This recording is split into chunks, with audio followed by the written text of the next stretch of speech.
Chapter 2. Nationalism and Internationalism. Internationalism played a central role in the early socialist movement. In the Communist Manifesto, Marx and Engels predicted that national differences and contradictions between different peoples would gradually disappear. This did not happen. In his later work, Marx was very conscious of the dividing effect that nationalism and colonialism had on the workers' movement. He was frustrated over the lack of international solidarity. Yet, rhetorically, internationalism was held high within the movement. For Lenin, establishing socialism meant world revolution. He doubted that the Soviet state could survive if the revolution did not spread to Western Europe. Nationalism had become an entrenched aspect of international politics during the 19th century, related to the rise of the nation-state. Colonialism strengthened interstate rivalry and provided a further boost to nationalist sentiments. It was broadly supported by the peoples of Europe. What they demanded for themselves, a united nation for a united people, was apparently not something they granted the peoples of other continents. The contradiction between nationalism and internationalism caused many tensions within the socialist movement. This was particularly pronounced in one of Europe's most powerful nations, Germany. German imperialism. Until 1850, the German territories were feudal and poorly developed. During the second half of the 19th century, Germany was united in a nation-state and moved from a semi-peripheral position in the capitalist world system to a central one. The capitalist world system, fueled by British colonialism, had become strong enough to extend its center. The aristocratic German landowners, known as Junkers, became very wealthy, providing foodstuffs to the English Empire. Based on their riches, an industrial and financial bourgeoisie emerged. When the leading industrial nations of the time, England, France, the Netherlands, and Belgium, were troubled by economic crises in the late 19th century, Germany, together with the U.S., developed into a new major industrial player. Both German landowners and industrialists, the classes that carried out the country's industrial revolution, petitioned the German government to acquire colonies in order to secure access to raw materials and colonial goods such as rubber, vegetable oils, and textiles. This was deemed necessary if Germany was to compete with England, France, and the U.S. Field Marshal Paul von Hindenburg, later president of the German Reich, formulated this clearly: without colonies, no security regarding the acquisition of raw materials. Without raw materials, no industry. Without industry, no adequate standard of living and wealth. Therefore, Germans, do we need colonies? Others argued in the vein of Cecil Rhodes. For the German landowner and colonialist Ernst von Weber, colonies were essential to solving the problems of overproduction and overpopulation. Otherwise, he warned, the country would be engulfed by a violent social revolution. By the 1890s, Germany had built a strong merchant fleet. It operated mainly in the Mediterranean, competing with the English and French, but its bases extended all the way to the south coast of China. Germany's military fleet was powerful, too. By 1906, Germany's colonial possessions included East Africa, modern-day Tanzania, Southwest Africa, modern-day Namibia, Cameroon, New Guinea, Togo, the Caroline Islands, Palau, the Marianas, the Marshall Islands, Samoa, and Jiaozhou Bay in China. In some of these colonies, Germans settled in significant numbers. The total territory in German possession equaled that of India. Furthermore, Germany dominated the economies of Bulgaria, Romania, and Turkey. It was in the context of the country's colonial history that the notion of the German master race first developed. The Nazis' racial ideology had its origins in the colonial period, which already included genocidal practices, especially in the oppression of the Herero of Southwest Africa. In many ways, Germany's treatment of the Herero was a prelude to the Holocaust. The Germans established concentration camps where up to 20,000 prisoners, 2/3 of them women and children, were forced to live and work under appalling conditions. Many died as a consequence of exhaustion, disease, and mistreatment. 67% of the men forced to work on the railroads did not survive. Rape was so widespread that 90% of the German soldiers serving in Southwest Africa contracted sexually transmitted diseases.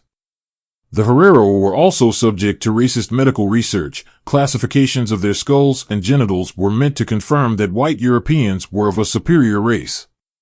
Some of the central terms of Nazi rhetoric were first introduced during this period, for example Lebensraum, literally room to live, which became a catchphrase for the expansion of German territory, and Endlösung, the final solution, a euphemism for genocide, at the time used for the Herero, later for Jews, Roma and Sinti, and other communities.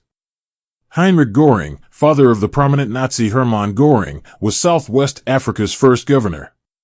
Franz von Epp, a leading Nazi official in Bavaria, where he was responsible for the establishment of the Dachau concentration camp and the near-total extermination of the Jewish community, was an officer in the colony. Eugen Fischer, a medical doctor whose theories on eugenics and racial hygiene had a strong impact on Hitler, did field work in Namibia. Later, Fischer became a member of the Nazi Party and the regime provided him with his own institute, where SS doctors were trained to serve in the concentration camps. Numerous colonial administrators were also used by the Nazis to oversee the occupation of Eastern Europe during World War II.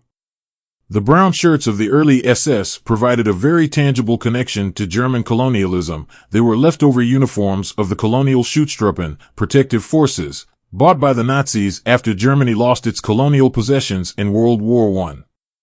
The establishment of a colonial empire cannot be separated from political developments in Germany itself. Bismarck's government introduced a predecessor to the European welfare state of the 20th century. Health insurance was introduced in 1883, accident insurance in 1884, and a pension system, including disability pensions, in 1889. Meanwhile, Germany's rising economic and political influence turned it into a center of the European socialist movement. Socialist parties and trade unions were established, with growing divides between reformist social democrats and revolutionary communists. The Social Democratic Party of Germany, SPD, became a flagship for reformist socialism and attracted broad support from the top tiers of the German working class.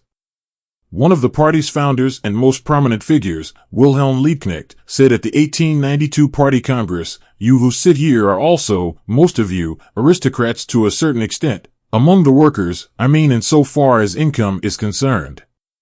The laboring population in the mining regions of Saxony and the weavers of Silesia would regard such earnings as yours as the income of a veritable Croesus." The leading ideologue of German social democracy was Eduard Bernstein. Bernstein criticized Marx on several points. In his 1899 book, The Preconditions of Socialism, he stated, contra Marx, that capitalism would not lead to a polarization between rich and poor, pointing out that the living conditions of the German working class were improving.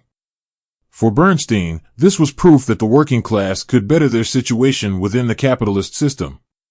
Since they comprised a majority of the population, workers could seize state power by electoral means and introduce socialism without resorting to revolutionary violence. Bernstein's revision of Marx became the DNA of European social democracy. In the decades to come, the social democratic parties of Europe would repeatedly choose the interests of capital and the nation over socialism. Bernstein opposed the notion that working men have no country, as Marx and Engels had written in the Communist Manifesto. Bernstein conceded that this might have been the case in the 1840s, but claimed it no longer held true. Workers had become citizens of their nation-states, equipped with political and social rights, not least due to the efforts of the Social Democrats. For Bernstein, the Social Democrats' task was to reconcile the interests of the working class with those of the nation. Only this would advance working-class politics. This implied that the Social Democrats had to support colonialism. Bernstein agreed that in order for it to progress, Germany needed to have ready access to raw materials and tropical goods. The connections drawn by Bernstein between the interests of the German working class and colonialism were logical. Only colonialism made it possible for the situation of European workers to improve. Colonial profits allowed capital to mitigate the social contradictions within the European countries. It helped turn the dangerous classes into loyal citizens. The specter of revolution was contained. Colonial and racist attitudes among German social democrats were barely concealed. The SPD supported imperialist ambitions in China and was a strong opponent of Chinese immigration, since the coolies were seen as a threat to European proletarians. At the SPD's Congress in Mainz in 1900, Rosa Luxemburg was the only member who condemned imperialist attitudes. In the USA, the Socialist Party had already passed a resolution against yellow immigration in 1885. With its reformism, its support for colonialism, and the equation of working class and national interests, the social democratic parties abandoned the principle of international solidarity and became an integral part of the imperialist system. This was reflected in the official policies of the Second International. When colonialism was debated at the International's Congress in Stuttgart in 1907, only 3 years after the genocide against the Herero in Southwest Africa, Bernstein made the following comment: approved by SPD luminary Ferdinand Lassalle, people who do not develop may be justifiably subjugated by people who have achieved civilization. Bernstein added, socialists too should acknowledge the need for civilized peoples to act like the guardians of the uncivilized. Our economies are based in large measure on the extraction from the colonies of products that the native peoples have no idea how to use. The common view among European socialists at the time was that colonies should only be granted independence once the working classes of the developed nations had come to power. The idea that the colonized peoples of Asia and Africa could become independent in a capitalist world seemed outlandish to them. The proceedings on the colonial question by a commission summoned by the International are telling. One member, Hendrik van Kool, a Dutch plantation owner on the island of Java, insisted that the values of civilization had yet to reach the colonial world. Suppose we bring a machine to the savages of Central Africa. What will they do with it? Perhaps they will start up a war dance around it. Loud laughter. Perhaps they will kill us or even eat us. The minutes of the Congress are full of similar remarks. Lenin, who was present, reported, Bernstein and David urged acceptance of a socialist colonial policy and fulminated against the radicals for their barren, negative attitude, their failure to appreciate the importance of reforms, their lack of a practical colonial program, etc. Another German social democrat, Edward David, put it bluntly, Europe needs colonies. It does not have enough of them. Without them, we would be economically like China. One is tempted to say, exactly. Lenin and the communists described the social democratic position as national chauvinism, social imperialism, and class treason. The conflict that followed led to a split in the Second International. The Social Democratic wing kept the name but lost most of its influence, while the Communist Third International, also known as the Comintern, formulated a clear anti-colonial position and came to play a significant role in world politics. In Germany, the social democratic strategy of prioritizing national interests over class interests continued to succeed. Under the ideological leadership of Karl Kautsky, the SPD became Europe's strongest and most influential social democratic party. In the 1912 Reichstag elections, it received 34.8% of the popular vote, more than any of the other contenders. In 1914, it joined the liberal and conservative parties in their decision to use bonds to finance the war, despite desperate appeals by revolutionary socialists across Europe to prevent a military conflict that in all likelihood would devastate the continent. But the SPD's decision simply followed from its nationalist line, as it supported German capital in its fight against England and France for global dominance. Germany was defeated in the war, which caused a severe economic and political crisis. On November 3, 1918, sailors from the German fleet stationed in Kiel rose up. In various towns and regions across Germany, workers' and soldiers' councils were established. Kaiser Wilhelm II abdicated and a republican government was formed by the SPD under the leadership of Friedrich Ebert. The SPD was determined to prevent the Bolshevik Revolution spreading to Germany. They sought a compromise with the power structure of the Kaiserreich, its bureaucracy, military leadership, and economic system. Administration, trade, and industry were to remain in the hands of the bourgeoisie. In return, full voting rights for workers and women, the 8-hour workday, unemployment benefits, and collective bargaining were introduced. In January 1919, Ebert ordered the German military to crush the Spartacist uprising in Berlin, led by Rosa Luxemburg and Karl Liebknecht. About 1,500 revolutionaries were executed under the auspices of SPD Minister of Defense Gustav Noske. The defeat of the revolution in Germany meant that the Russian revolutionaries remained isolated. Lenin had seen Germany as a crucial piece in the puzzle of world revolution. The German experience put an end to all revolutionary attempts to establish socialism in Western Europe. Lenin's theory of imperialism. With the revolutionary socialist movement in Western Europe defeated, the integration of its working classes into the parliamentary system was complete. Social democratic parties enjoyed mass support among European workers. It is therefore no surprise that the most important contribution to the analysis of imperialism came from a country at Europe's periphery, Russia, in the form of Lenin's writings. Friedrich Engels had suggested that England losing its industrial monopoly would lead to a political and economic crisis that, in turn, would strengthen revolutionary forces. This never happened. Instead, developments in Europe strengthened reformism. Lenin understood that the reason was the imperialist system. The betrayal of the working classes by their leaders was simply a logical consequence of this situation. In August 1907, Lenin wrote, "Only the proletarian class, which maintains the whole of society, can bring about the social revolution." However, as a result of the extensive colonial policy, the European proletarian partly finds himself in a position when it is not his labor, but the labor of the practically enslaved natives in the colonies, that maintains the whole of society. The British bourgeoisie, for example, derives more profit from the many millions of the population of India and other colonies than from the British workers.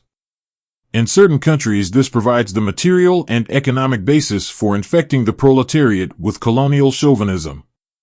Of course, this may be only a temporary phenomenon, but the evil must nonetheless be clearly realized and its causes understood in order to be able to rally the proletariat of all countries for the struggle against such opportunism. Being familiar with Marx and Engels' texts on the labor aristocracy, Lenin wrote, "It must be observed that in Great Britain the tendency of imperialism to split the workers, to strengthen opportunism among them and to cause temporary decay in the working class movement, revealed itself much earlier than the end of the 19th and the beginning of the 20th centuries. For two important distinguishing features of imperialism were already observed in Great Britain in the middle of the 19th century, vast colonial possessions and a monopolist position in the world market." Marx and Engels traced this connection between opportunism in the working class movement and the imperialist features of British capitalism systematically during the course of several decades. Lenin regarded imperialist opportunism within the working class as a huge obstacle to socialism. He vehemently opposed the developments in the Second International. The conflict between reformists and revolutionaries within the socialist movement was tightly connected to this question. In October 1916, Lenin addressed the issue in a short text titled Imperialism and the Split in Socialism. That same year, in the midst of World War I and while living in Swiss exile, Lenin wrote his famous text Imperialism, the Highest Stage of Capitalism. The text is hardly of the same magnitude as Capital, but it provided an apt description of international economics and politics in the early 20th century. Lenin had been inspired by Marx and Engels' writings on colonialism and by Rudolf Hilferding's book Finance Capital from 1910, which described the emergence of a new form of capital, separated from production. Another influence was the book Imperialism by the English economist John A. Hobson, published in 1902. Hobson had not only popularized the term imperialism, but also provided the first economic study of the imperialist system. He explained why capital needed colonial markets and relied on the exploitation of foreign territories. Hobson was also the first to speak of the colonizing power as a parasite on the colony. He expected the future rulers of European countries to consist of a wealthy elite, mainly working in finance. In his estimation, they would keep the masses content by paying them relatively high wages for service-oriented jobs. Lenin adopted the terms imperialism and parasitism, but extended the analysis. In Imperialism, the highest stage of capitalism, Lenin described the increasing monopolization of capital. It entails, in short, that fewer and fewer firms control an ever larger share of the market. Lenin also described capital's never-ending quest to find new opportunities for investment and new markets, which makes its global expansion as well as conflict between competing imperialist powers inevitable. Given the surplus of capital and rising wages in Europe, it was necessary for capital to secure its profit rate through colonial exploitation. Lenin summarized the creation of parasite states, the export of capital, one of the most essential economic bases of imperialism, still more completely isolates the rentiers from production and sets the seal of parasitism on the whole country that lives by exploiting the labor of several overseas countries and colonies. Citing Hobson, Lenin goes on to describe the political consequences. Hobson gives the following economic appraisal of the prospect of the partitioning of China. The greater part of Western Europe might then assume the appearance and character already exhibited by tracts of country in the south of England, in the Riviera and in the tourist-ridden or residential parts of Italy and Switzerland, little clusters of wealthy aristocrats drawing dividends and pensions from the Far East, with a somewhat larger group of professional retainers and tradesmen and a larger body of personal servants and workers in the transport trade and in the final stages of production of the more perishable goods. All the main arterial industries would have disappeared, the staple foods and manufactures flowing in as tribute from Asia and Africa. Let those who would scout such a theory, it would be better to say, prospect, as undeserving of consideration, examine the economic and social condition of districts in southern England today which are already reduced to this condition, and reflect upon the vast extension of such a system which might be rendered feasible by the subjection of China to the economic control of similar groups of financiers, investors, and political and business officials, draining the greatest potential reservoir of profit the world has ever known, in order to consume it in Europe. He should have added, however, that, also within the working class movement, the opportunists, who are for the moment victorious in most countries, are working systematically and undeviatingly in this very direction. Imperialism, which means the partitioning of the world, and the exploitation of other countries besides China, which means high monopoly profits for a handful of very rich countries, makes it economically possible to bribe the upper strata of the proletariat, and thereby fosters, gives shape to, and strengthens opportunism. These are remarkable observations considering what the world economy looks like today. China has become the productive powerhouse, while the countries of Western Europe and North America have become primarily consumer societies and parasite states. When Lenin wrote the preface for a 1920 edition of Imperialism, the highest stage of capitalism in German and French, he emphasized the system's parasitic element. A few words must be said about Chapter 8, Parasitism and Decay of Capitalism. As already pointed out in the text, Hilferding, ex-Marxist, and now a comrade in arms of Kautsky and one of the chief exponents of bourgeois, reformist policy in the Independent Social Democratic Party of Germany, has taken a step backward on this question compared with the frankly pacifist and reformist Englishman, Hobson. The international split of the entire working class movement is now quite evident, the Second and the Third Internationals. The fact that armed struggle and civil war is now raging between the two trends is also evident. The support given to Kolchak and Denikin in Russia by the Mensheviks and socialist revolutionaries against the Bolsheviks. The fight the Scheidmans and Nosks have conducted in conjunction with the bourgeoisie against the Spartacists in Germany, the same thing in Finland, Poland, Hungary, etc. What is the economic basis of this world historical phenomenon? It is precisely the parasitism and decay of capitalism, characteristic of its highest historical stage of development, i.e., imperialism. As this pamphlet shows, capitalism has now singled out a handful, less than 1/10 of the inhabitants of the globe, less than 1/5 at a most generous and liberal calculation, of exceptionally rich and powerful states which plunder the whole world simply by clipping coupons. Capital exports yield an income of 8 to 10,000 million francs per annum at pre-war prices and according to pre-war bourgeois statistics. Now, of course, they yield much more. Obviously, out of such enormous superprofits, since they are obtained over and above the profits which capitalists squeeze out of the workers of their own country, it is possible to bribe the labor leaders and the upper stratum of the labor aristocracy. And that is just what the capitalists of the advanced countries are doing. They are bribing them in 1,000 different ways, direct and indirect, overt and covert.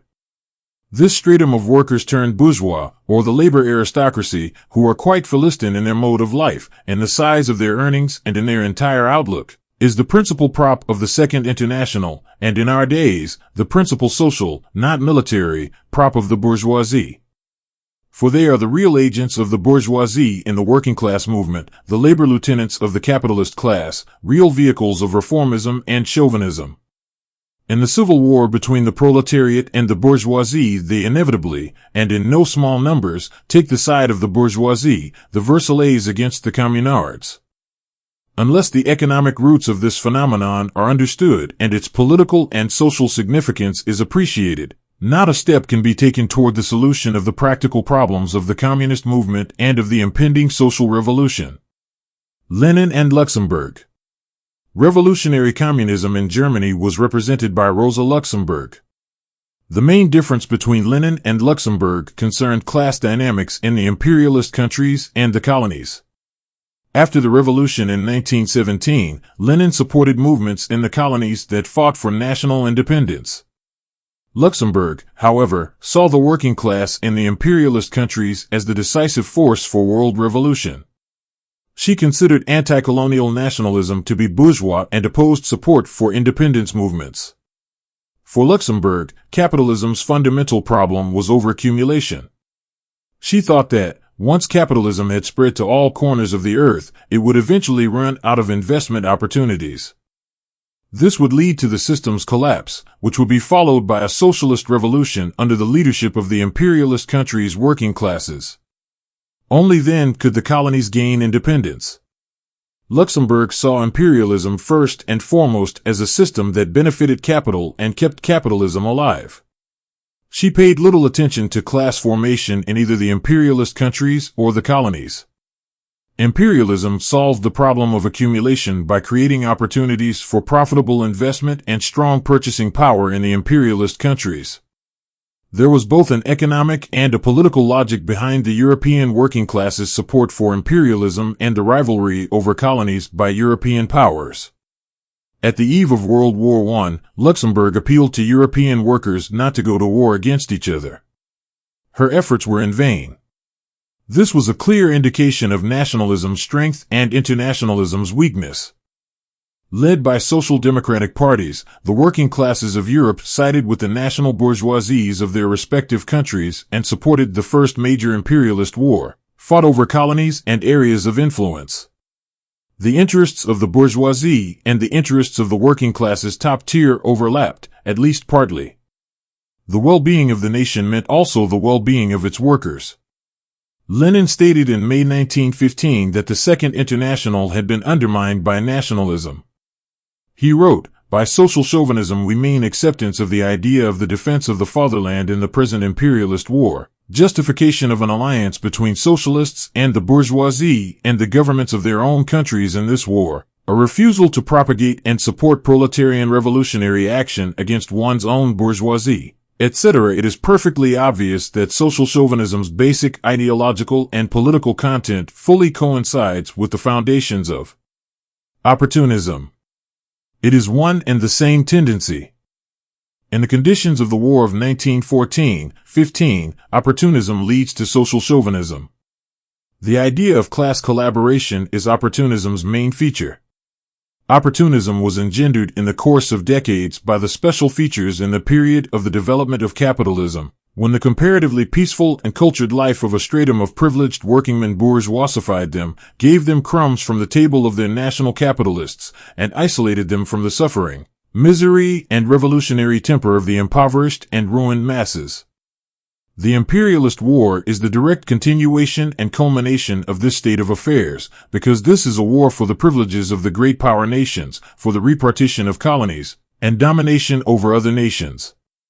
To defend and strengthen their privileged position as a petty bourgeois upper stratum or aristocracy and bureaucracy of the working class, such is the natural wartime continuation of petty bourgeois opportunist hopes and the corresponding tactics, such as the economic foundation of present-day social imperialism.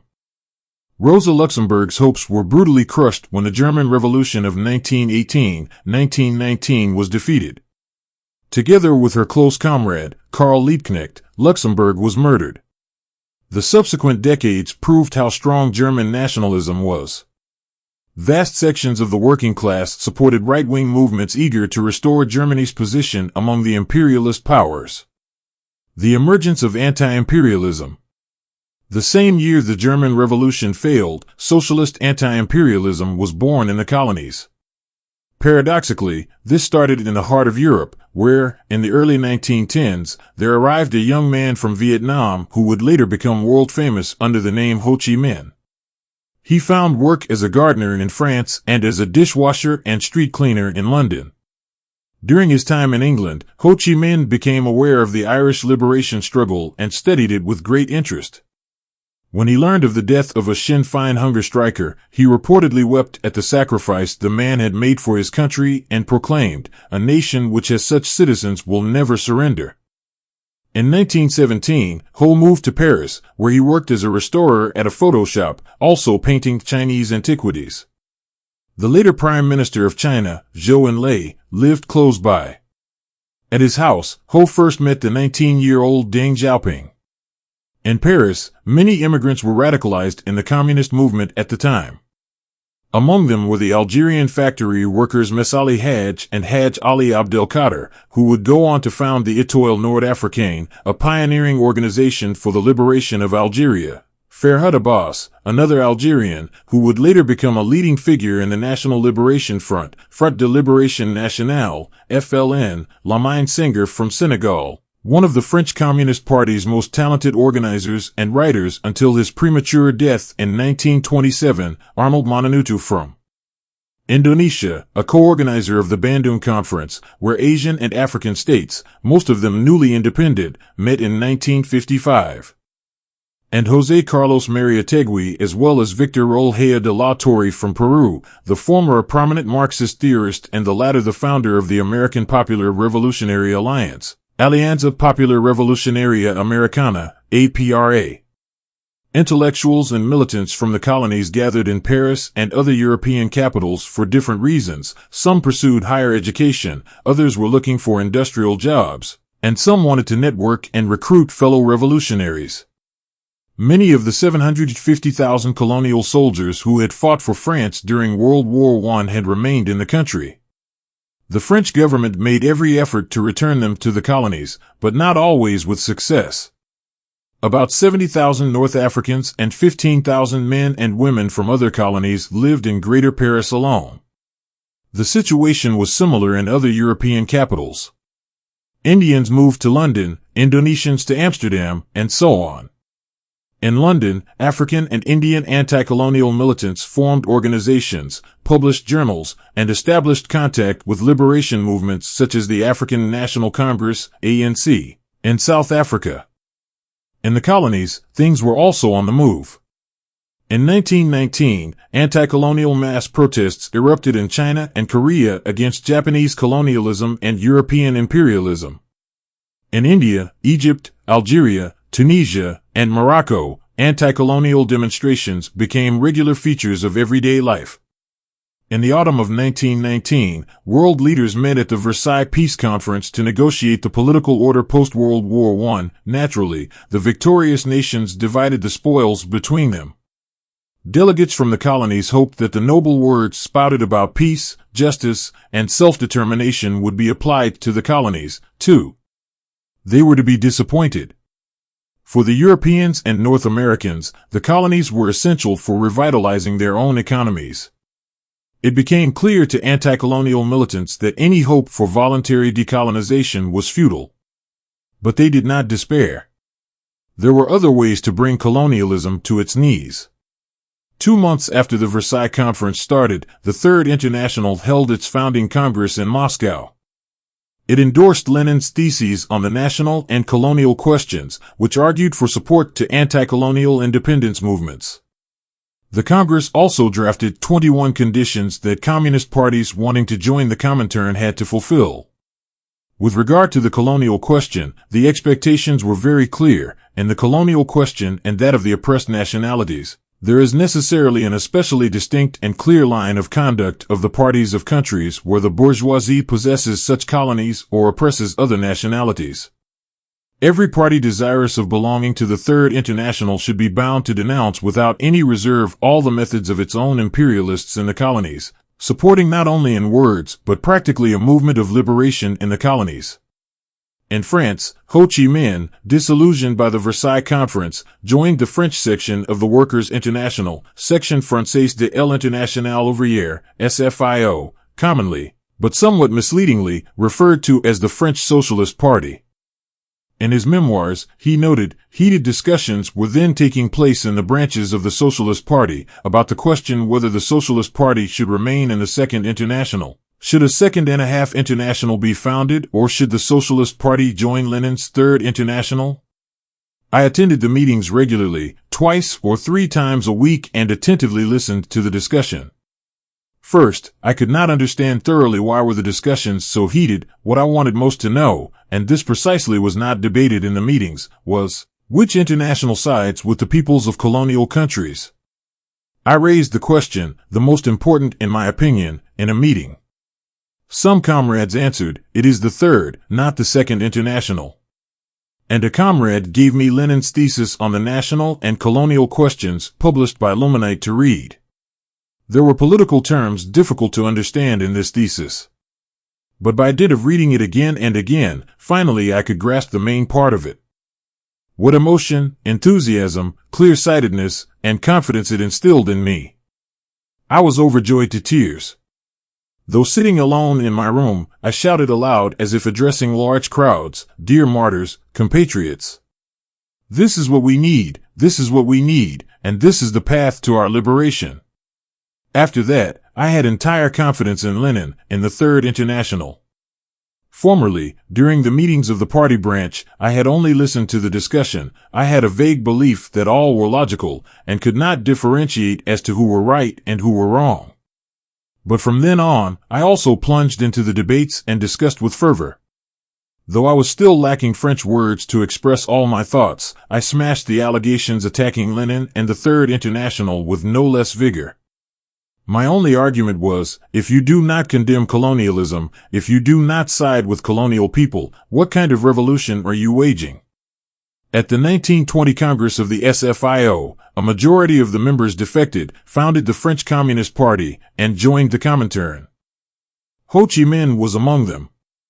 He was very active in the Communist Party, which he insisted must prioritize anti-imperialist agitation among French workers. Ho wrote regularly for the party's newspaper Luminite. In an article published on May 25, 1922, he urged the party to struggle against the indifference of the proletariat of the mother country towards the colonies, and decried the fact that the French workers look upon the native as an inferior and negligible human being, incapable of understanding and still less of taking action. The Comintern and the colonial question. Ho was facing a problem that Lenin had addressed in numerous polemics against the opportunist imperialism of the European working class. Lenin emphasized again and again how understanding and fighting opportunism and social chauvinism was the most important task for revolutionaries in Western Europe. This had a strong impact on the international socialist movement and was one of the main reasons for the split in the Second International.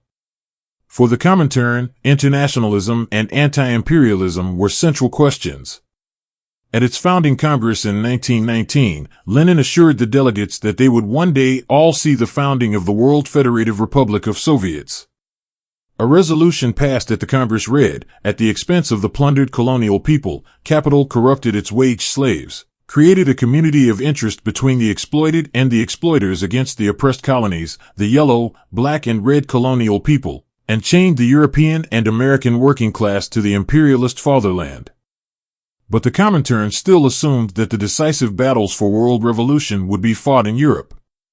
They believed, or wanted to believe, that revolutionary sentiments would eventually prevail within the European proletariat over social democratic, reformist, and nationalist ones.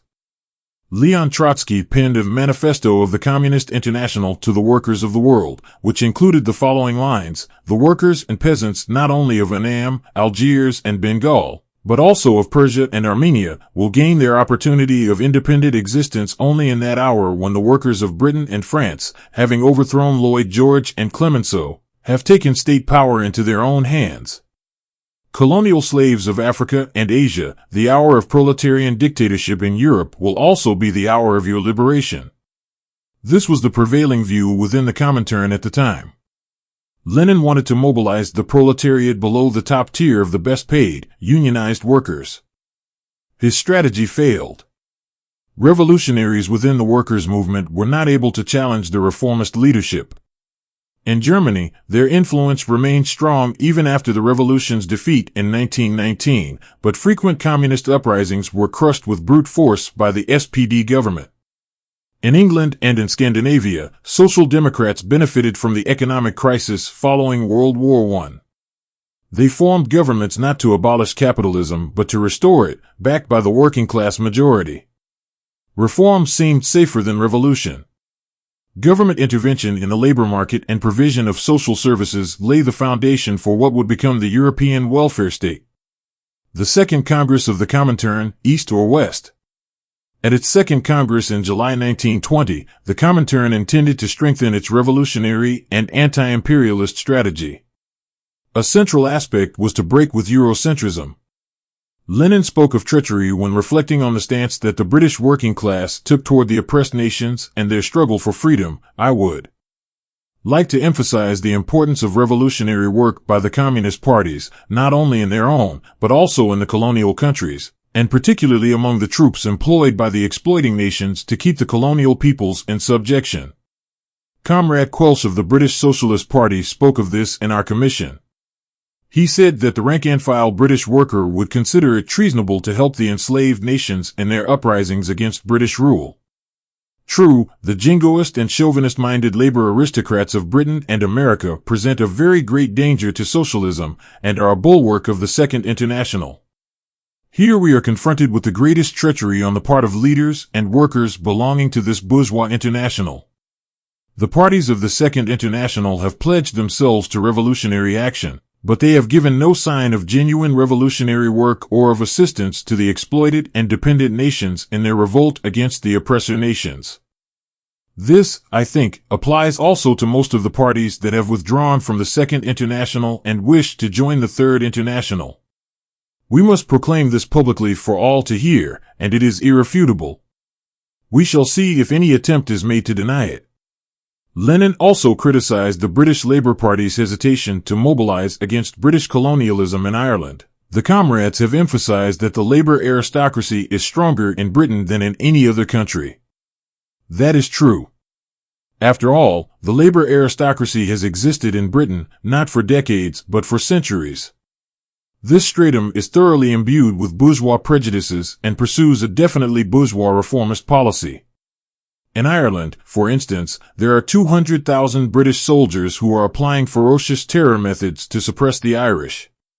The British socialists are not conducting any revolutionary propaganda among these soldiers, though our resolutions clearly state that we can accept into the Communist International only those British parties that conduct genuinely revolutionary propaganda among the British workers and soldiers. In its 1918 program, the British Labour Party had pledged its allegiance to the British Empire.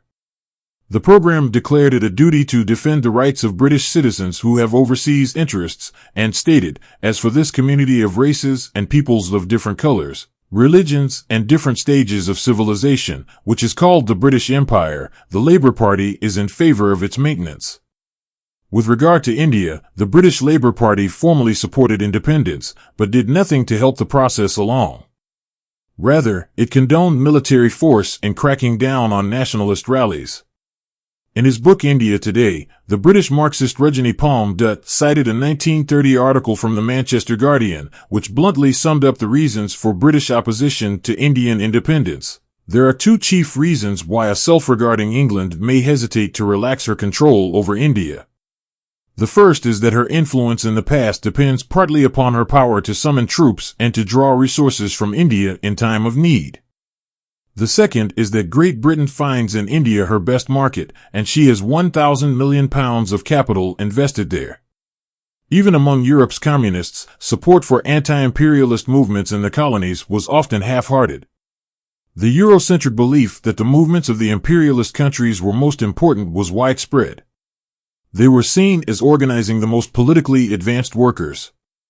The peasants, lumpen, and unorganized workers of the periphery could not possibly bring about world revolution. It was only a question of time before communists in the colonies would criticize these attitudes. Pak Din-shun, the Korean delegate at the 1920 Comintern Congress, said about the Congress of the previous year, the attention should have been directed to the East, where the fate of the world revolution may very well be decided. The Indian delegate Munbindranath Roy, head of the Comintern's Far Eastern Bureau, declared the exploitation of the colonies to be of central strategic importance. Superprofits gained in the colonies are the mainstay of modern capitalism, and as long as these exist, it will be difficult for the European working class to overthrow the capitalist order. By exploiting the masses in the colonies, European imperialism is in a position to make concession after concession to the labor aristocracy at home. At the 1920 Congress, the previously mentioned 21 conditions were officially adopted. The demand of every member party to denounce without any reserve all the methods of its own imperialists in the colonies was complemented by the demand to work for the expulsion of its own imperialists from such colonies. The Congress also adopted Lenin's theses on the national and colonial questions as part of the Comintern's official line. In the document, Lenin had declared that policy on this matter must be based primarily on the union of the workers and toiling masses of all nations and countries in the common revolutionary struggle for the overthrow of the landlords and the bourgeoisie. He added that the communist parties must prioritize the proletarian factions in the national liberation movements. It was far from certain that all communist parties would abide by these demands. And, indeed, many didn't. A few months after the Congress, Lenin met with a delegation of English workers and discussed the issue with them. He reported the following: they made faces. They simply could not get into their heads the truth that in the interests of the world revolution, workers must wish the defeat of their government. At the 1920 Congress, there was also an intense debate between Munbindranath Roy and Lenin concerning communist strategy in the colonies. Due to the relative weakness of communist parties there, Lenin suggested that they should forge alliances with bourgeois democratic movements. Roy, however, opposed any collaboration with the Indian National Congress, which he considered to be a debating society.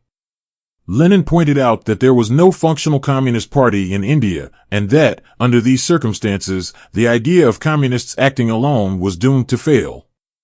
He added that there was not the slightest doubt that every national movement can only be a bourgeois democratic movement. In China, at the time a semi-colonial country, the May 4th movement sparked a nationalist uprising in 1919, which provided a testing ground for the Comintern strategy. The Communist Party of China allowed the bourgeois nationalists of the Kuomintang to take the lead in the national liberation struggle. This led to the Shanghai Massacre of 1927, in which hundreds, perhaps thousands, of communists were killed. While Mao Zedong, who would soon be appointed commander-in-chief of the Red Army, concurred with the Comintern that the Chinese Revolution first had to be a national revolution, he stressed the importance of communist leadership. Another interesting figure attending the 1920 Comintern Congress was Mirza Sultan Ghalib, a Tatar revolutionary and proponent of Muslim national communism. Ghalib, who had participated in the revolution of 1917, wanted the Comintern to focus on anti-colonial struggles in the East, arguing that ending colonial plunder was a precondition for revolution in the West, deprived of the East, and cut off from India, Afghanistan, Persia, and its other Asian and African colonies. Western European imperialism will wither and die a natural death.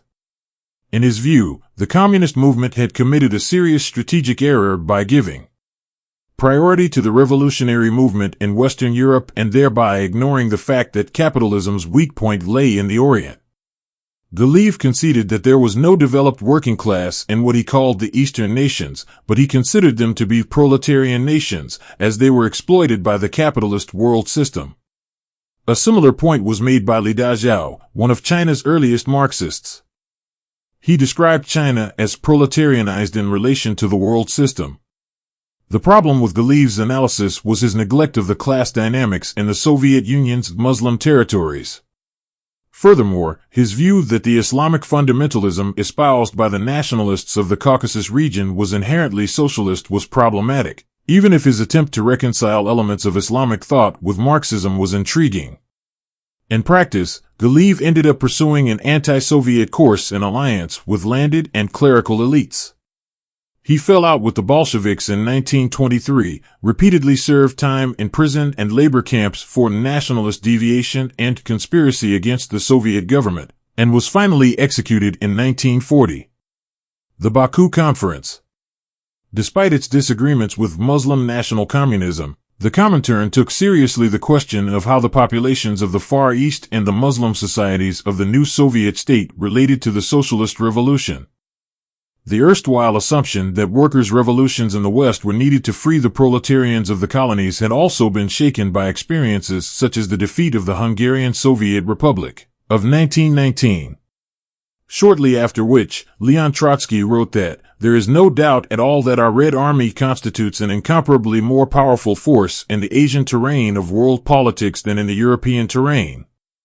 The road to India may prove at the given moment to be more readily passable and shorter than the road to Soviet Hungary. The road to Paris and London lies via the towns of Afghanistan, the Punjab and Bengal." In September 1920, the Comintern organized a Congress of the Peoples of the East in Baku, Azerbaijan. 1,900 delegates attended, a mix of communists, anarchists, and radical nationalists. The Congress was one of the first forums where anti-colonial militants met to discuss the future of the peoples of the East.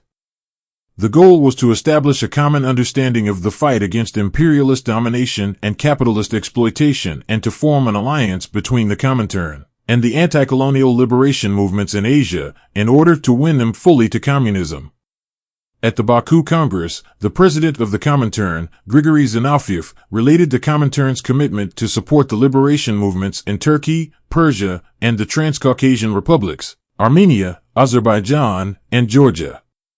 Two documents were adopted, a manifesto of the peoples of the East and an appeal to the workers of Europe, America, and Japan. The latter was a call to workers in the imperialist countries to support the anti-imperialist struggle. An executive body was elected to carry out the Comintern's work in the Middle East and Far East. At a time when the Soviet Union was close to bankruptcy and facing severe famine, Moscow allotted 750,000 gold rubles to establish two radio stations with a range of 20,000 kilometers, among the farthest reaching in the world. One of which was to be situated in central Siberia to broadcast anti-imperialist propaganda to the colonized nations of Asia. The national liberation movements in the Far East were growing in strength, greatly inspired by the Chinese resistance to Japanese imperialism. It was natural for the Comintern to focus on these movements in the context of its anti-imperialist ambitions, not least since the revolutionary tide in Europe was on its way out. In March 1925, Zinoviev's successor, Nikolai Bukharin, stated that the colonial question was nothing but the question of the relations between town and country on a world scale. Until the end of his life, Lenin would reflect on the failure of the European working class to overthrow capitalism and on the emergence of national revolutionary movements in countries such as China, Egypt, and India. He concluded that the fate of world revolution would be determined by the fact that Russia, China, India, etc., account for the overwhelming majority of the population of the globe. And during the past few years it is this majority which has been drawn into the struggle for emancipation with extraordinary rapidity. The Fifth Congress of the Comintern and the League Against Imperialism in late 1923, Ho Chi Minh left Paris for Moscow and began to work for the Comintern.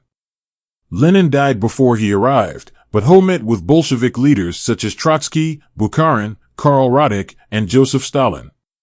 He also participated in the Fifth Congress of the Comintern in 1924, where he criticized the communists of Europe for ignoring the colonial question. "You must excuse my frankness, but I cannot help but observe that the speeches by comrades from the mother countries give me the impression that they wish to kill a snake by stepping on its tail. You all know today the poison and life energy of the capitalist snake is concentrated more in the colonies than in the mother countries. Yet in our discussion of the revolution you neglect to talk about the colonies. Why do you neglect the colonies, while capitalism uses them to support itself, defend itself, and fight you?"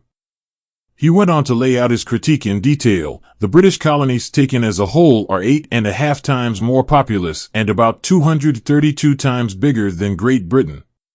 France occupies an area 19 times bigger than her own.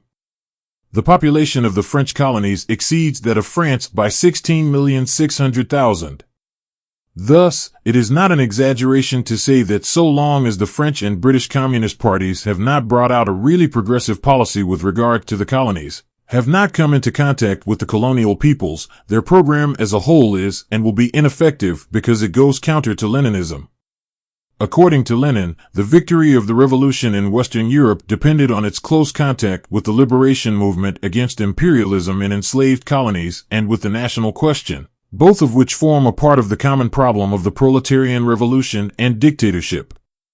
As for our communist parties in Great Britain, Holland, Belgium, and other countries, what have they done to cope with the colonial invasions perpetrated by the bourgeois class of their countries? What have they done from the day they accepted Lenin's political program to educate the working class of their countries in the spirit of just internationalism, and that of close contact with the working masses in the colonies?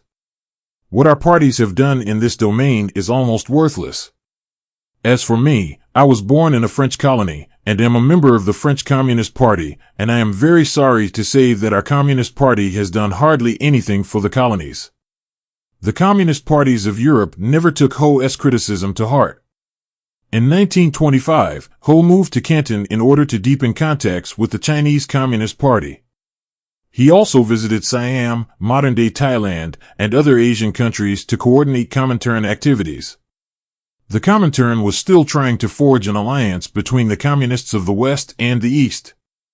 In the mid-1920s, its leadership employed the help of German communist Willy Munzenberg to establish a broad-based organization for the struggle against imperialism, the League Against Imperialism, LAI.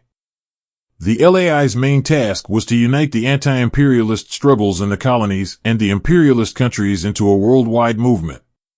Simply put, a broad anti-imperialist front should replace narrow anti-colonial policies, with the Comintern leading the process. An anti-imperialist commission was established in Moscow to oversee the process of launching the LAI.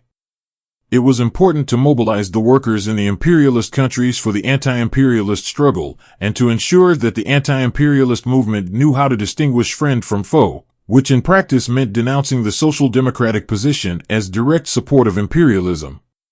Most of the LAI's preparatory work was done in Berlin.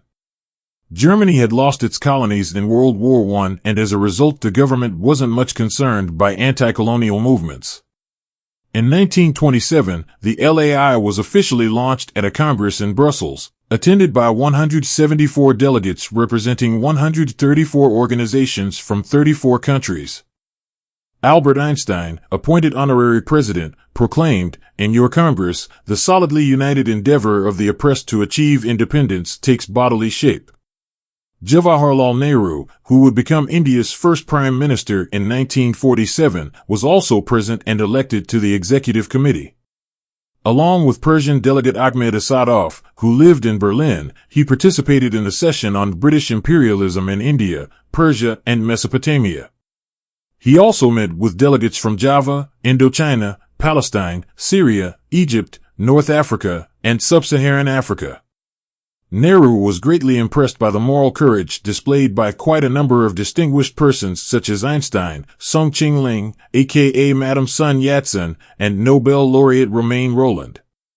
Ho Chi Minh, now an experienced Comintern emissary, met and conferred with other anti-colonial militants at the Congress, among them the leading Japanese socialist and later Prime Minister Tetsu Katayama, as well as Sukarno, the first president of Indonesia following independence from the Netherlands.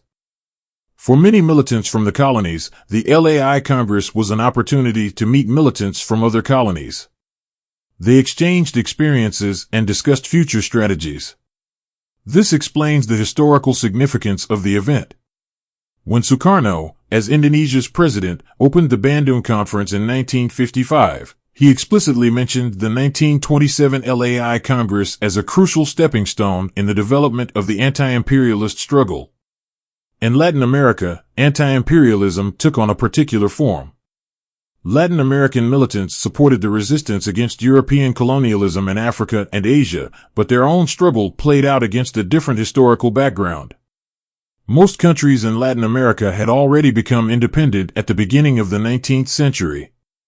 The main problem that Latin American anti-imperialists were facing in the 20th century was the neocolonial yoke of the United States, a far less obvious form of oppression than traditional colonialism. These different circumstances, however, did not keep them from forming alliances with their fellow anti-imperialist militants in Africa and Asia. While its headquarters remained in Berlin, the LAI also established bureaus in Paris, London, Amsterdam, and Boston, which were supposed to advance anti-imperialist politics in collaboration with the various communist parties. The results were modest. European communists simply didn't prioritize anti-imperialist work. They knew that it wasn't a burning issue for the European working class and that certain factions even deemed it unpatriotic. Despite the Comintern's ongoing efforts to strengthen the anti-imperialist struggle in Europe and North America, it always remained a side issue. Many of the communist parties of Europe and North America followed in the footsteps of the Social Democrats, embracing increasingly nationalist rhetoric in their pursuit of mass support. The LAI never lived up to the expectations of the Comintern. In 1933, when the Nazis took power in Germany, its headquarters moved to Paris. When Germany occupied France in 1940, the LAI ceased to exist. Munzenberg was arrested. He managed to escape, but was found dead soon after. The circumstances remain unclear to this day. Ho Chi Minh's doubts concerning the mobilization of European workers for anti-imperialist politics had been more than justified. In the colonies, however, anti-imperialism gained much popular support. There, the efforts of the LAI had not been in vain. The LAI had been a decisive factor in the embrace of Marxism-Leninism by many national liberation movements. Communists became leading figures in the struggle for the colony's freedom. The Sixth Congress of the Comintern. The establishment of the LAI did not mean that the Comintern itself abandoned the anti-imperialist question. The Comintern's Sixth Congress in 1928 was meant to reorganize activities in the East to boost the anti-colonial struggle.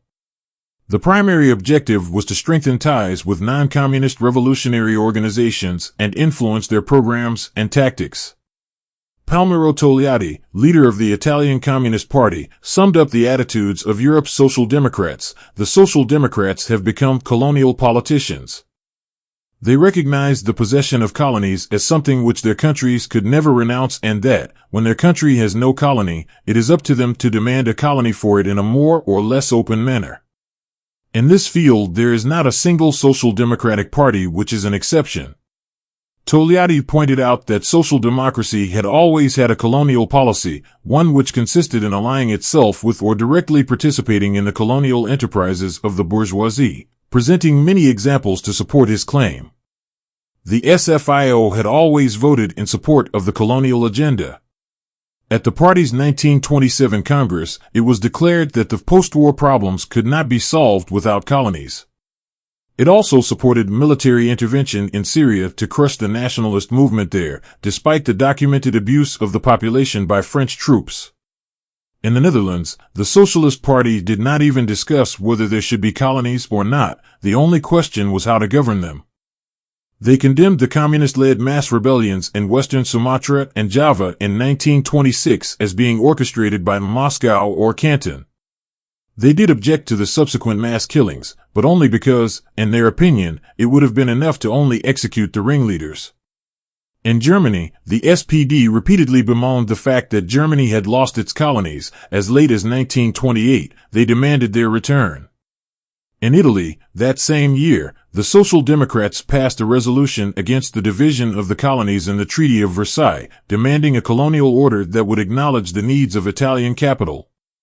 In England, the Labour Party platform of 1918 made it very clear that the party did not support decolonization.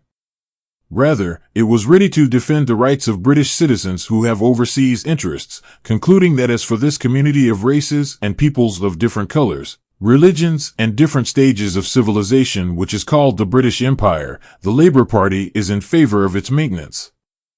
The 1929-1931 Labour government under Prime Minister Ramsay MacDonald rejected all demands made by the Egyptian government to withdraw British troops, constrain British capital, or cede control over the Suez Canal. The harsh critique leveled at the Social Democrats during the 1928 Congress reflected the Comintern's new strategy of class against class. But problems remained with regard to anti-imperialist politics and the communist movement itself.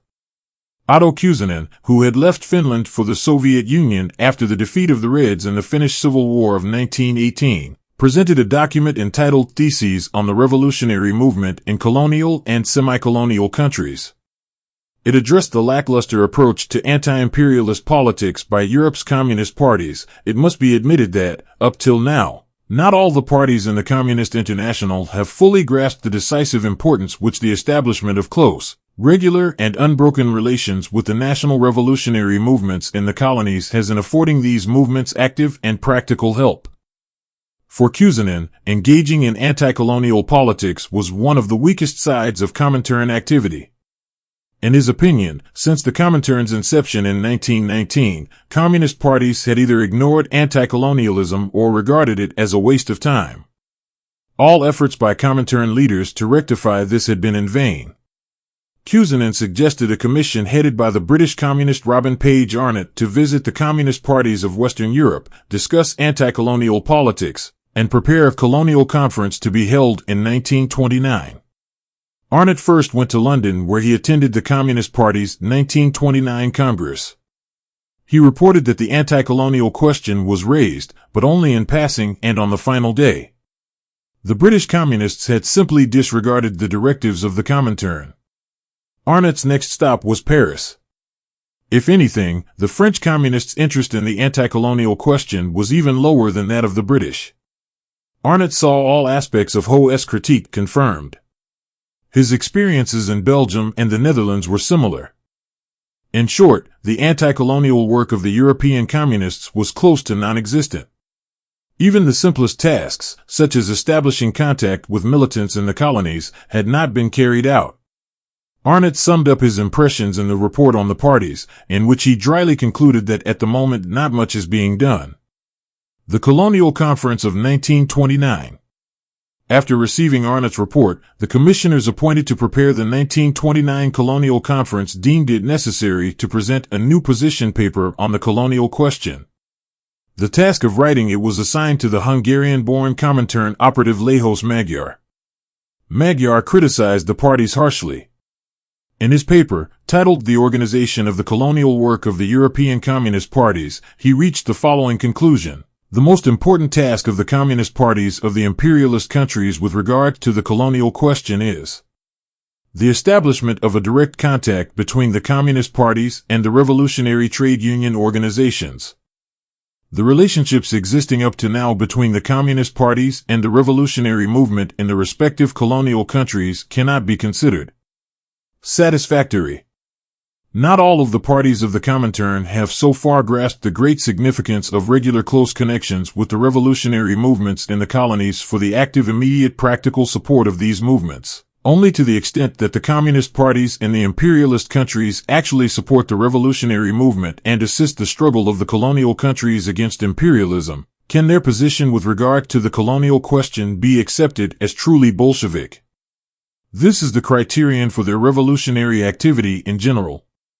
Magyar identified 5 tasks for the parties to focus on: producing political literature to be distributed in the colonies, distributing it effectively, traveling to the colonies as regular workers, that is, not as representatives of the Comintern, to find employment and to organize on a grassroots level, establishing contacts with sailors, workers, soldiers, and students from the colonies living in Europe, and, finally, penetrating the communities of people from the colonies living in Europe in order to exert communist influence among them. Entirely absent from Magyar's paper were any recommendations on how to struggle against imperialist policies in the European and North American countries themselves. He did not address the question of how to mobilize the working classes in the metropolis to act against imperialist war and racism. The 7th Congress of the Comintern, from anti-imperialism to anti-fascism. As we have seen, the many efforts by Lenin and the Comintern to get the communist parties of Europe to make the anti-colonial question a priority were largely in vain. Many Europeans were convinced that the main purpose of the colonies was to serve their colonizers, and that this was in their own best interest, since it would, eventually, bestow development and civilization upon them. The undeniable suffering that this process entailed was seen as a kind of collateral damage. Few European communists dared challenge this chauvinistic attitude, since it was shared by many workers. Some Marxists were aware of this and criticized Lenin and the Comintern for having unrealistic expectations. In 1935, the German economist Fritz Steinberg wrote, "As Lenin misjudged the real strength of reformism, so did his epigones even more."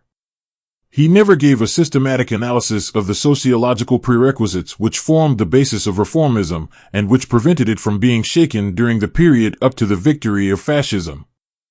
The Comintern has contented itself with slogans. It has never made it clear that the differentiation in the pre-war years within the working class took place based on the increasing wages of the entire class. The Comintern has not corrected Lenin's mistake as to the question of the labor aristocracy and thus the evaluation of the real strength of reformism. On the contrary, it has made it even deeper. Sternberg's critique must be read against the background of German politics. In 1933, the Nazis had risen to power with significant working-class support. When Adolf Hitler was appointed Chancellor by President Paul von Hindenburg, Social Democratic Party leaders had advised against mass protests. After much internal debate, the majority of SPD Reichstag delegates, 48 out of 65, even endorsed Hitler's commitment to peace, made at a Reichstag speech in May 1933. Among the SPD delegates who boycotted the session was Toni Pfulf, who took her own life not long after, a tragic reminder of the sense of betrayal that some socialists, even within the SPD, felt given the party's compliance with the fascist regime.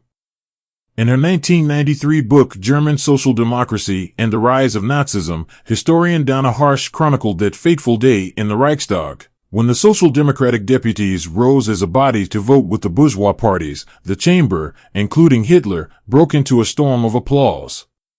The German nationalists burst into Deutschland, Deutschland, über alles, and many Social Democrats joined in. Bavarian Member of Parliament Wilhelm Hogner later reflected, "It was as if we Social Democrats, ever cursed as the prodigal sons of the fatherland, for one eternal moment clasped Mother Germany to our hearts." Only a few months later, the SPD was declared illegal and its leaders forced into exile. The social imperialist policies they had pursued now helped cement Nazi power. A 1937 article in Deutschlandbericht der Sapade, the publication of the SPD in exile, stated, "The experience of recent years has unfortunately demonstrated that the petit bourgeois inclinations of part of the working class are unfortunately greater than we had earlier recognized." In their book The Racial State, Germany 1933-1945, historians Michael Burley and Wolfgang Wippermann dryly note that this was in the nature of an understatement. Meanwhile, the Comintern had abandoned its class-against-class strategy in light of the fascist danger. It had been replaced by a popular front approach that sought cooperation with Social Democrats and others opposed to fascism. The Comintern's central concern was the defense of the Soviet Union. With another war between imperialist powers looming, world revolution seemed a long ways off. The defense of the socialist achievements already made, such as the establishment of the Soviet state, took priority. At the 7th Congress of the Comintern, it became clear that the pursuit of world revolution and the focus on the countries of the East were no longer priorities. The sense was, once again, that the future of the Soviet Union would be decided in Western Europe. Stalin had no illusions about the opportunism of the working classes there. In communication with Georgy Dimitrov, president of the Comintern, Stalin wrote in 1934, "Without their colonies they, the imperialist powers, could not exist. The workers know this and fear the loss of the colonies. And in this connection they are inclined to go with their own bourgeoisie. Internally, they are not in agreement with our anti-imperialist policy. They are even afraid of this policy. And for just this reason it is necessary to explain and approach these workers correctly. We can't immediately and so easily win millions of workers in Europe." During the 7th, and last, Congress of the Comintern in 1935, the colonies were hardly mentioned.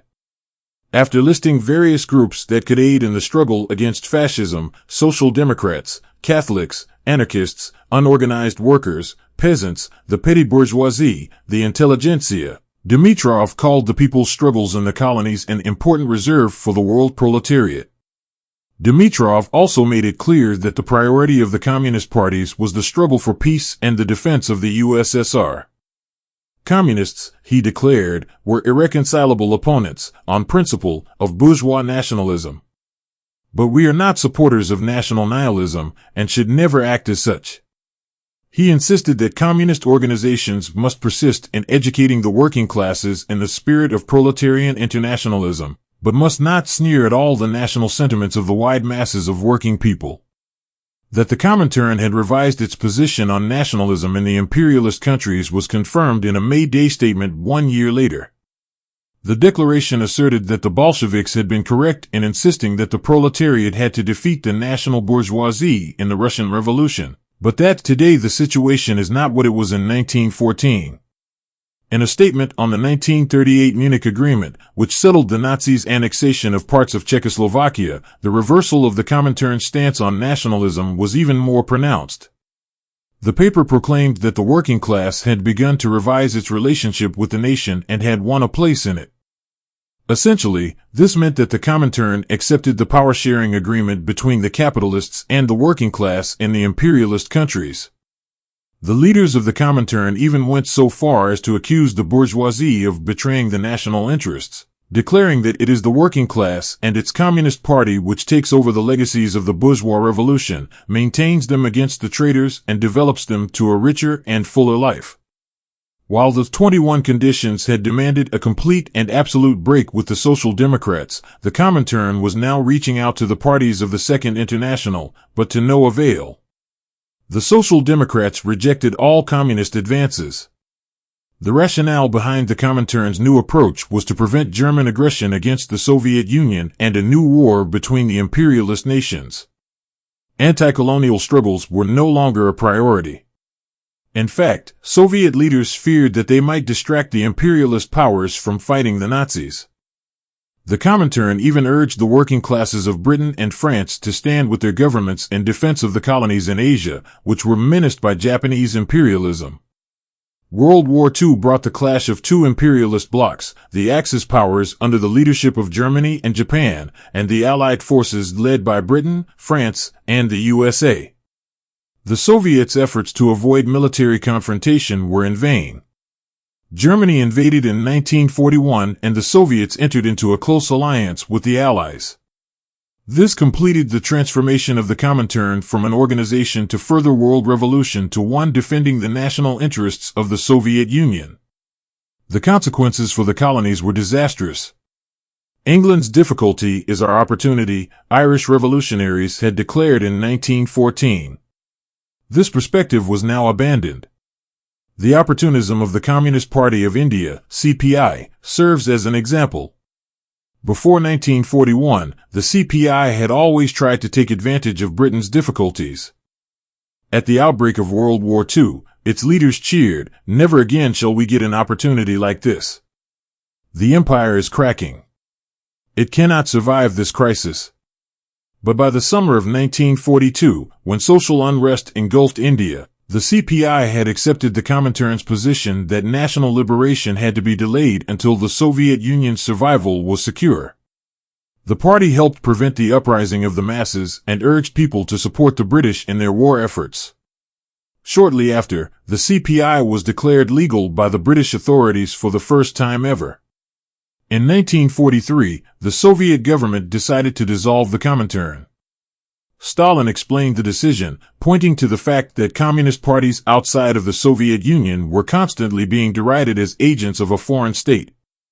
But many felt that the dissolution of the Comintern was mainly just a concession to the Soviet Union's imperialist allies. In China, communist forces were, against the advice of Stalin, fighting the Japanese alongside the bourgeois nationalists of the Kuomintang. But after Japan's surrender, Mao made it clear that the revolutionary civil war against the Kuomintang, the domestic agents of imperialism, must continue. In 1946, the Communist Party of Vietnam used the post-war confusion among the imperialist powers to launch an armed campaign for the country's liberation. For the Soviet Union, the primary objective of the post-war period was peaceful coexistence with the imperialist powers. There were various reasons for this. First, the war had taken a huge toll on the country, millions of lives had been lost, and the economy was in tatters. Second, the United States' willingness to use nuclear weapons, demonstrated in the bombings of Hiroshima and Nagasaki, suggested that any military confrontation with imperialism would end in catastrophe. And third, the Soviet Union's status within the international community had changed. The dedication with which it had fought against the Nazis now granted the country recognition and diplomatic influence it had not enjoyed before. At the Yalta Conference in 1945, Roosevelt, Churchill, and Stalin divided the world into spheres of influence. 2/3 went to the USA and Britain, 1/3 to the Soviet Union. Italy and France, both with strong communist parties, ended up in the Western camp. The communist parties accepted their role. Palmiro Togliatti, a former hardliner in the fight against the Social Democrats, now declared that the primary task of the Italian workers was not revolution but to get the nation back on its feet. This required loyalty to the Allied forces. His position did not change even when the Allies disarmed communist partisans who, in April 1945, had seized power in several towns in northern Italy. The Italian communists helped impose the rule of capital and were included in the country's first post-war government. The situation was similar in France, where the French Communist Party participated in the coalition government that ordered the brutal suppression of anti-colonial revolts in Algeria and Indochina. This flirtation between the bourgeoisie and the communists didn't last long, however. By 1947, there no longer was any place in government for communists, neither in Italy nor in France. Delegates from both parties met with Eastern European communists to establish the Communist Information Bureau, Cominform, as a new international alliance of communist organizations. Soviet delegate Andrei Zhdanov declared that the world was now divided into an imperialist camp headed by the USA and an anti-imperialist camp headed by the Soviet Union. One of the Yugoslav delegates, Edvard Kardelj, criticized the Italian and French communists for joining their respective governments, adopting positions of social democratism, and missing opportunities to advance the revolution. For the Yugoslav communists, the formation of the Cominform signaled an offensive against imperialism. For Stalin, however, the foundation of the Cominform was a defensive measure in light of the Marshall Plan, which, among other things, aimed to drive a wedge between the new socialist states of Eastern Europe and the Soviet Union. These different interpretations led to a serious conflict within the international communist movement. The Communist Party of Greece maintained its armed forces even after the German occupation had ended. While the Yugoslav communists argued for increased military aid for these forces, Stalin deemed any challenge to the post-war arrangement with the Allies too risky. In a meeting with Churchill in 1944, Stalin had agreed that Greece would remain in the British sphere of influence. During the conflict with the Yugoslavs, he defended this position. In 1948, he told Milovan Djilas, a prominent Yugoslav partisan during the war and a key figure in the country's Communist Party, that the uprising of the Greek communists had no prospect of success and had to be stopped as quickly as possible. Diplomatic relations were broken off between the Soviet Union and Yugoslavia, and the Cominform denounced the latter as revisionist. In a recent assessment of why the international communist movement turned from a force with worldwide revolutionary ambitions into the servant of the Soviet Union, historian Neil Redfern writes, "It is one of the great ironies of history that the Comintern, founded in a rupture with the social patriots of 1914, 1918 itself objectively became primarily an organization of social patriots, even if this was subjectively perceived as an internationalist defense of the Soviet Union. How can we explain this?" For the present writer, the fundamental reason was a materialist reason, the strength of bourgeois ideology in the imperialist countries, including in the communist movement. I would like to add that the strength of bourgeois ideology was rooted in imperialism, that is, in the fact that the working classes of the imperialist countries benefited from imperialist profits. During the 1920s, the Comintern genuinely tried to establish a worldwide, class-based, and revolutionary communist movement. It failed. The division of the global working class caused by imperialism proved too big an obstacle. In the imperialist countries, social patriotism reigned.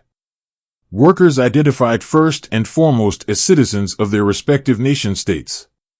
They were integrated into the nation-state's political system, and the political parties representing them were often included in government, sometimes even leading it.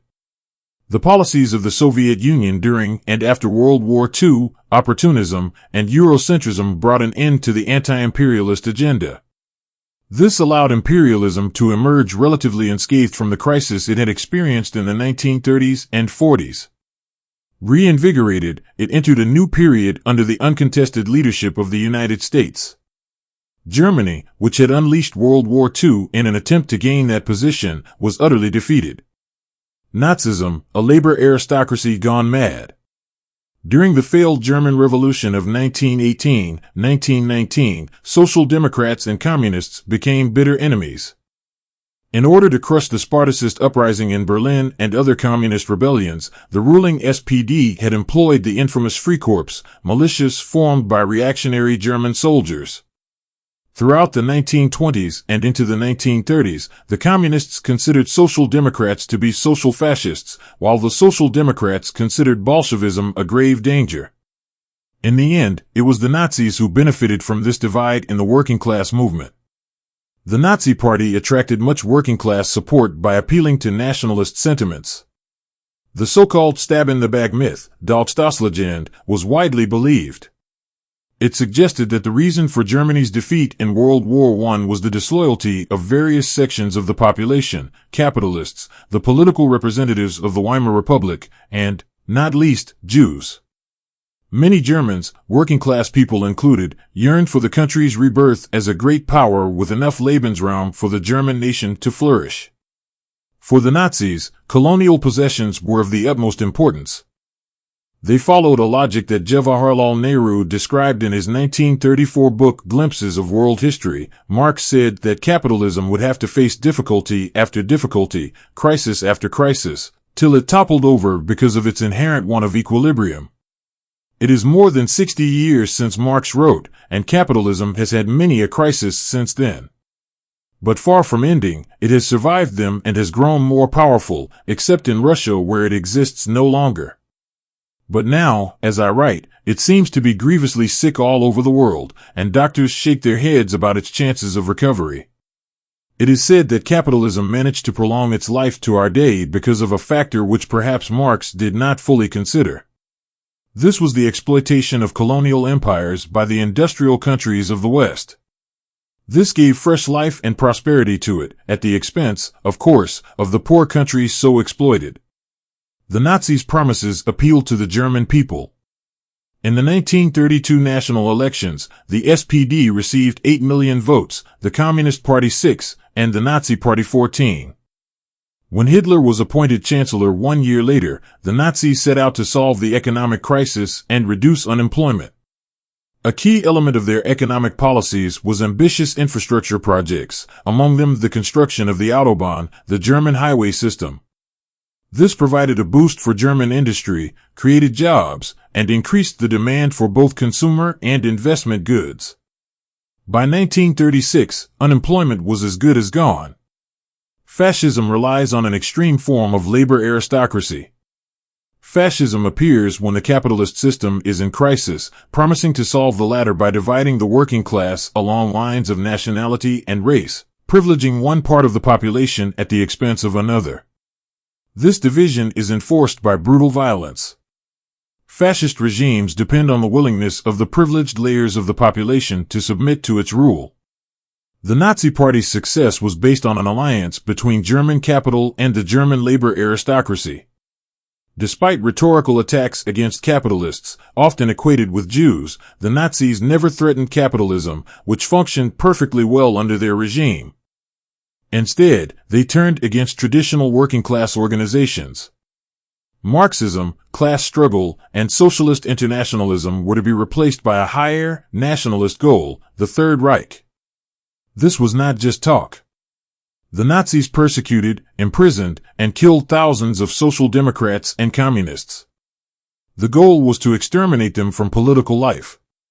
The traditional trade union movement was eradicated and replaced by a trade union under government control, the German Labor Front, Deutsche Arbeitsfront, whose leader, Robert Ley, suggested in a 1940 speech that the Marxist unions had not been interested in social peace because they had hoped that a deterioration of the workers' living conditions would give them more power. Ley's vision was to change Germany from a nation of proletarians to a nation of rulers. He declared, "In 10 years a German worker will look better than an English lord does today." The promise to extend German Lebensraum was an important part of Nazi propaganda. In Mein Kampf, Hitler described how England and Germany would divide the world between themselves. England had already created its empire by moving west to America and south to India. Germany would move to the east. Eastern Europe and the Soviet Union should become Germany's India. The racist character of the Nazis' vision was beyond doubt. The conquest of territories in the East would be followed by exterminating the people there to make place for the superior Aryan nation. The fate of those not killed would be to sustain the German labor aristocracy as forced laborers. Germans were to work as administrators and overseers. In 1942, Ley discussed the treatment of Eastern Europeans living under German occupation with German business leaders. He emphasized the importance of establishing discipline. When a Russian pig has to be beaten, it would be the ordinary German worker who would have to do it.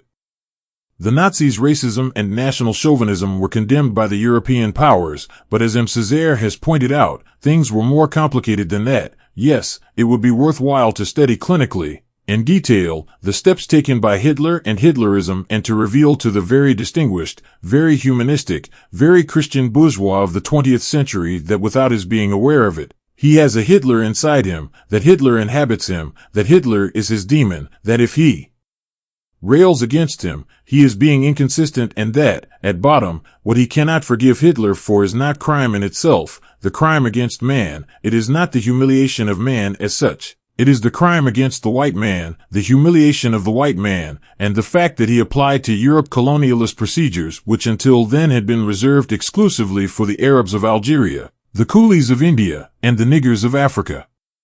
People from the colonies saw many similarities between fascism and imperialism. To them, fascism was not some new, shocking phenomenon. In many ways, it simply seemed to be a continuation of colonial policies. In Black Reconstruction, W.E.B. Du Bois showed how, during the Reconstruction era, white Southerners fought to maintain their dominance over the black population by means of violence and intimidation. In other words, by fascist means. Du Bois was not alone in this view. The Pan-Africanist George Padmore wrote in 1939 that unrest in the British colony of Sierra Leone had caused a frightened imperialism to use frankly fascist measures.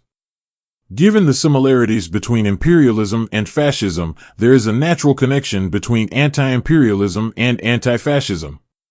This is particularly pronounced in the history of black resistance. World War II had pushed the colonial question to the sidelines. But once the danger of Nazism was over, the unresolved issues in the colonies could no longer be ignored. While the defeat of fascism was celebrated in London, Paris, and New York, crowds in the Algerian town of Sétif called for national independence. When Japan formally surrendered on September 2, 1945, large crowds gathered at Hanoi's Ba Dinh Square to witness Ho Chi Minh declare Vietnam independent. In China, anti-imperialism and anti-fascism flowed together in the resistance against Japanese occupation. Given the rise of Nazism in Germany, Fritz Sternberg was likely justified in his critique of Lenin and the Comintern. The lure of reformism probably had been underestimated. The labor aristocracy did not just consist of a small, top layer of the working class. In Western Europe, it comprised a significant part of the working population. Lenin did understand this toward the end of his life, becoming increasingly convinced that conditions for socialist revolution were better in the colonies than in the imperialist countries. He broke with the Eurocentric dogma that world revolution could only spread from the imperialist center, drawing strategic conclusions from relating his analysis of the imperialist economy to class formation in the imperialist countries. This became clear in his disagreement with Rosa Luxemburg over the role of the colonies. History would prove him right. Throughout the 20th century, a wave of anti-colonial movements swept across Africa, Asia, and Latin America. The working classes of Western Europe did not contribute to the revolution. If anything, they stood in its way. It was in the colonies that the revolutionary flame was burning. The USA between the wars. The United States was the great victor of World War II. Its relative geographic isolation meant that its territory was hardly affected by combat. This also allowed the U.S. to carefully choose the time and place of its involvement. Furthermore, the war had caused an economic boom that continued into the post-war era, at a time when the industrial nations of Europe lay in shambles. The top tier of U.S. workers benefited from this enormously. But the origins of American consumer society lie earlier, in the 1920s, when hundreds of thousands of modern homes were built and whole new industries emerged, producing everything from household appliances to automobiles. The manufacture of durable consumer goods grew twice as fast as that of non-durable ones. General Electric sold 1 million monitor-top refrigerators when it introduced the model in 1927. Meanwhile, Henry Ford had started the mass production of automobiles. He optimized the conveyor belt, ensured the efficiency of each step in the production chain, modernized management, and introduced mass marketing. The level the U.S. automobile industry was at in the 1920s was only reached in Europe 40 years later. American consumer society was decades in advance of anyone else. Among the most important customers were well-off workers and farmers. In 1908, Henry Ford declared, "I will build a car for the great multitude. It will be so low in price that no man making a good salary will be unable to own one." 15 years later, the U.S. was producing 83% of the world's automobiles. 15 million Ford Model Ts were produced, a record that was only surpassed half a century later with the mass production of the Volkswagen Beetle. Along with the automobile industry, the oil, rubber, and glass industries were also growing. Fordism became a commonly used term for balancing mass production with a large consumer market. It was Henry Ford's conviction that workers needed to earn a wage high enough to buy the goods they produced. Only a market with strong purchasing power would guarantee ongoing economic growth. Fordism became the guiding principle of the American economy. Not all American workers benefited from it, however, for below the labor aristocracy of white Anglo-Saxon workers toiled the proletariat of non-European immigrants and the descendants of slaves. An interesting conversation took place in 1927 when a delegation of American labor activists visited the Soviet Union. When Stalin mentioned that the low level of unionized labor in the U.S. seemed to indicate a weakness in the workers' movement, delegation members John Brophy and Paul Douglas explained the situation in detail. Brophy, the small trade union membership is not due to wrong tactics in the labor organizations, but to the general economic conditions in the country, which do not stimulate the entire mass of workers to organize, and which, thanks to their favorable character, lessen the need for the working class to fight the capitalists. Of course, these conditions will change, and as they change the trade unions will grow and the whole trade union movement will take a different path. Douglas, I agree with the explanation given by the previous speaker. I would add, firstly, that it must be borne in mind that in recent times in the United States the capitalists themselves have been raising wages very considerably. This process of raising wages was seen in 1917 and 1919 and later. If present-day real wages are compared with those of 1911, they will be found to be much higher. In the process of its development, the trade union movement was built, as it is built today, on the craft principle, according to trade, and the trade unions were formed mainly for skilled workers. At the head of these unions there were certain leaders who constituted a close organization and strove to obtain good conditions for their members. They had no incentive to widen the trade unions or to organize the unskilled workers. During the past 10 years the American capitalists have been conducting a more enlightened policy, in that they have been forming their own trade unions, the so-called company unions.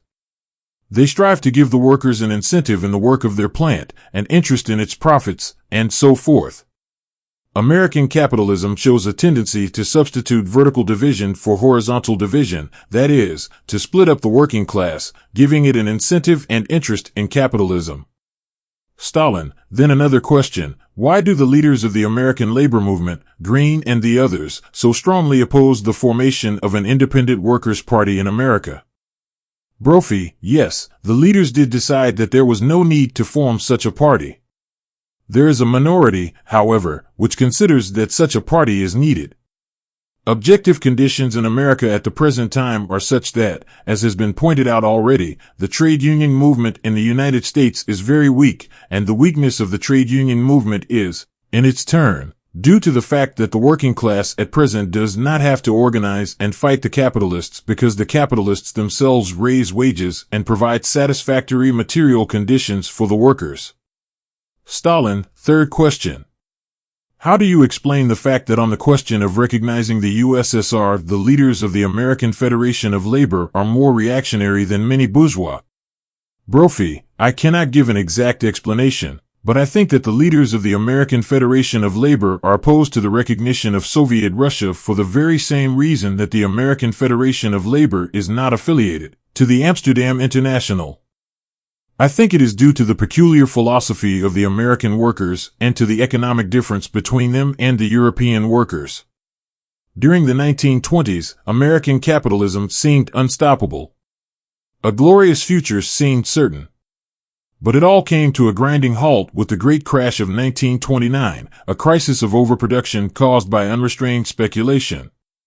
In 1932, the department store magnate Edward Filene wrote, "Mass production is not simply large-scale production.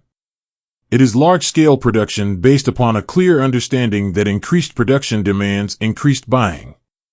The crash of 1929 was only a temporary break in the success story of American capitalism. Government measures in the form of Franklin D. Roosevelt's New Deal ensured ongoing purchasing power. The New Deal consisted of a series of reform policies akin to those of Europe's social democrats.